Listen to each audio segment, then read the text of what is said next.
استاذ سلطان. هو ما بيسمعش ولا ايه؟ كده برضه يا استاذ حامد؟ لا ما تقلقش، اصله الاستاذ سلطان من كتر حبه في المزيكا طارت منه ودن في حرب المطربين، قطع سيجنال خالص، بس التانية محطوطة على الشاحن احتمال تشتغل. ولما نحب نكلمه في انهي ودن؟ يعني هتكلميه في ودن واحد صاحبه؟ هتكلميه في اليمين طبعا. حامد، ايه اللي اخاك يا حامد لغايه دلوقتي؟ هو ده خميس؟ امال يعني اللي جنبه؟ صدق حسيت الفنيه قالت لي ان هو ده خميس. هو اتكلم ولا اقول لك غني على طول. ازيك يا باشا؟ شعبط في ودنه اليمين، يلا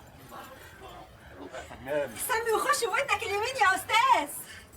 جرحونا عينيك الحلوين بنية يا مدللة، رشقوا في قلبي سكاكين رموشك المكحلة. وجرحونا عينيك الحلوين بنية يا مدللة، رشقوا في قلبي سكاكين رموشك المكحلة. وعين عالشعر المجدول بنية يا مدللة، والخصر المايل والطول بنية يا مدللة. والله غرامك ما معجون قلبي لا يتحملها.